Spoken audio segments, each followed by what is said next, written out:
Hello, this video has been created to help you understand your proposed surgery. It has been made using AI technology. It is designed to support you in making an informed decision about your care. Watching this video does not replace discussions with me or my team. Instead, it is designed to give you additional information and to answer some of the questions you may have. You will have the opportunity to ask further questions in clinic before deciding whether to go ahead with surgery. What is a total hip replacement? The hip is a ball and socket joint. In a total hip replacement, both parts of the joint are replaced.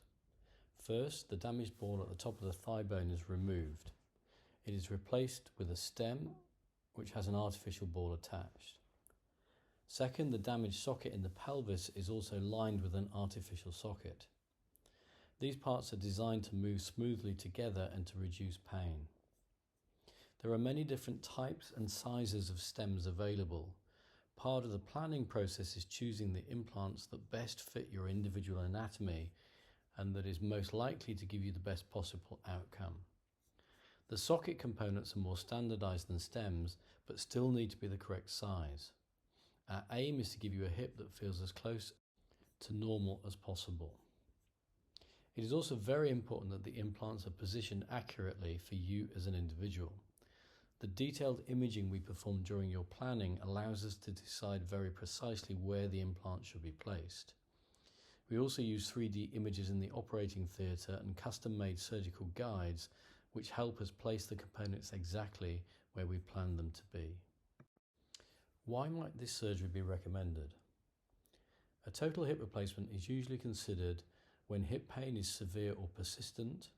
The pain affects daily activities such as walking, dressing or sleeping, and other treatments have not provided enough relief. The most common reason for hip replacement surgery is osteoarthritis. However, it may also be recommended for inflammatory arthritis, previous injury, or other conditions affecting the hip. Expected benefits. The main aims of hip replacement surgery are to reduce pain, improve movement and function, and help you return to everyday activities. Most patients experience a significant improvement. However, it's important to understand that results vary between individuals. The hip may not feel exactly like a natural joint, and some discomfort, stiffness, or limitations can remain. It's also normal to have a small numb patch on the side of the thigh after surgery just next to the scar. This usually shrinks over time, but may always be present to some degree. What does the operation involve? The operation is usually carried out under either a spinal anaesthetic with sedation or a general anaesthetic. The surgery itself usually takes just under an hour. After surgery, most patients stand or walk with assistance on the same day or the following day. The hospital stay is usually 1 to 3 days, depending on recovery and home support, and physiotherapy starts early and continues after discharge. Full recovery takes longer than many people expect.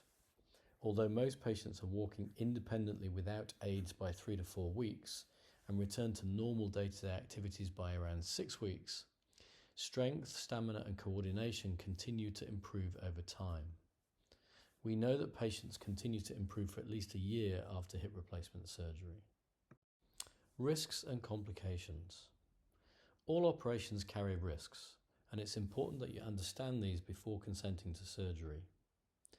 Common risks include pain and stiffness during recovery, bruising and swelling, numbness in the thigh near the scar and just below, and lifting the leg is difficult for the first few days until the muscles start to work normally again.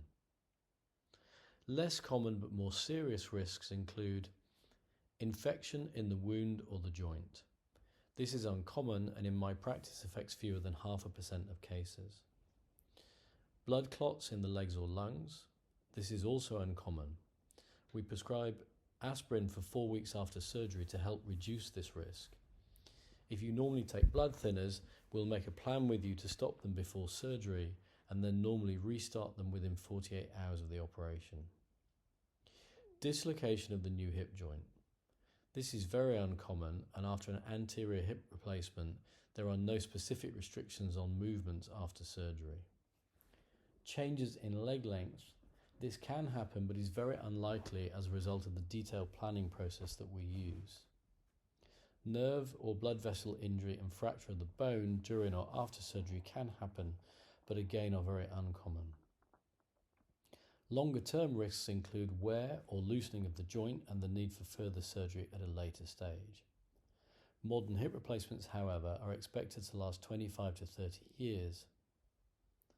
Your individual risk may be higher or lower depending on factors such as your general health, weight, smoking status and other medical conditions. Recovery and rehabilitation.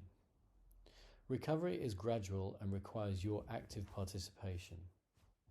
Most patients will use walking aids for 3 to 4 weeks, continue daily physiotherapy exercises, and return to many normal activities by 6 weeks.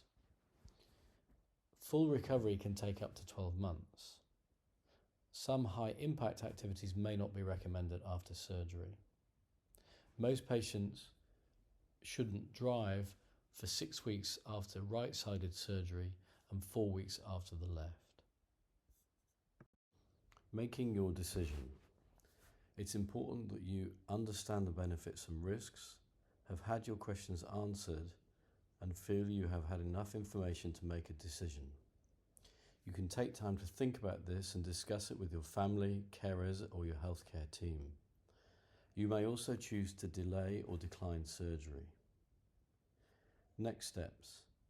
If you have any questions after watching this video, please make a note of them and we can discuss them at your next appointment. At that appointment, we usually review the 3D planning for your surgery together. I will show you what the new joint will look like and explain how the planning decisions were made. We will also complete a consent form together. Thank you for taking the time to watch this video, and we'll discuss things further in clinic.